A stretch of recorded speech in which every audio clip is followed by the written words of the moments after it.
Hi guys, good evening po sa lahat. Once again, my name is Melvin and welcome back to my YouTube channel.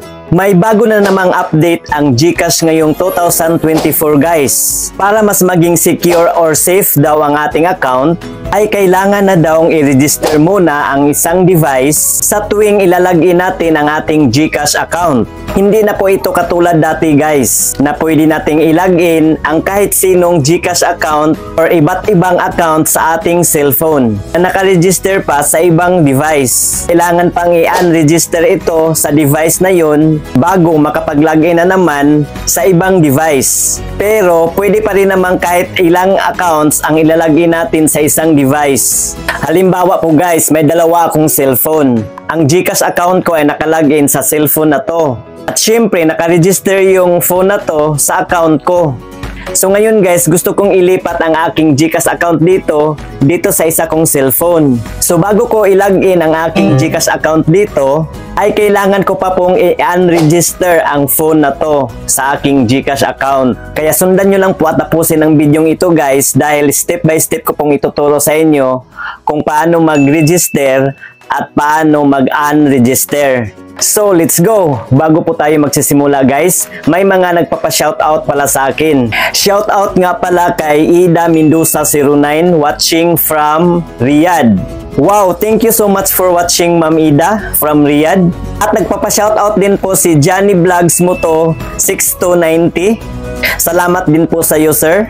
So sa mga di pa nakasubscribe sa aking YouTube channel at sa mga bagong pasok pa lang po, pakiclick mo na yung subscribe button na nasa baba at pakihit na yung notification bell para updated po kayo sa tuwing may bago na naman akong tutorial videos na i-upload sa aking channel.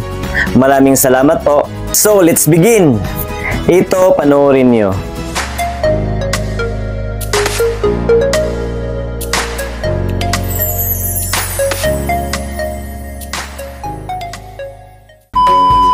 So ayan po guys, ang una ko pong ituro sa inyo ay kung paano i-register ang ating phone. At ayan po, naka-open na po ang ating GCash app. Ilagay na natin dito ang ating GCash number. And then click natin itong next. And then click send code. Ilagay natin dito yung authentication code na sinend ng GCash sa ating mobile number. At automatic na po iyang mag-next. I-click lang muna natin itong no thanks. At ayan po, ilalagay na po natin ang ating GCash account.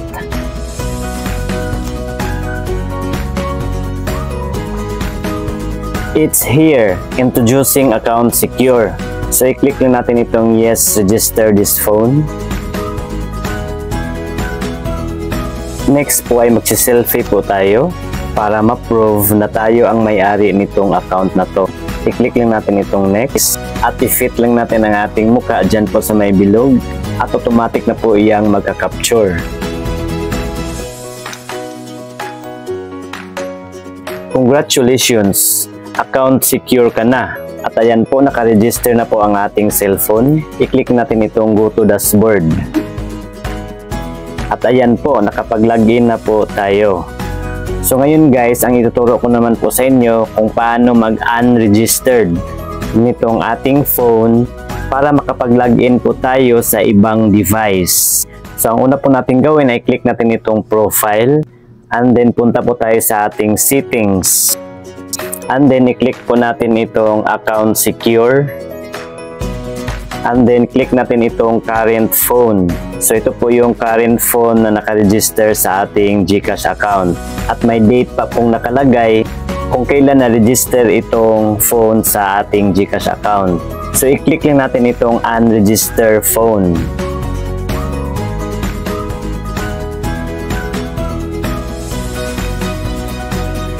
And then click po natin itong yes, unregister.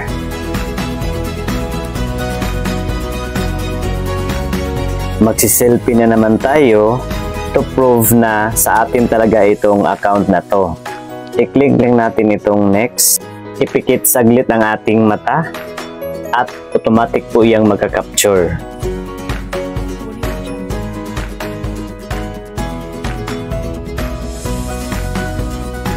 You have unregistered this phone. So ganun lang po guys. Pwede na nating i-login ang ating GCash account sa ibang cellphone. So ganun lang po guys. At sana may natutunan po kayo guys. Paki-like na lang po sa video ito kung nagustuhan nyo at paki-share na rin sa iba para may idea din po sila. At para sa iba pa pong mga katanungan, isulat na po inyong mga tanong dyan po sa comment section sa baba. So yun lamang po guys. Maraming salamat sa panonood. See you again sa next kong tutorial video. Goodbye. God bless.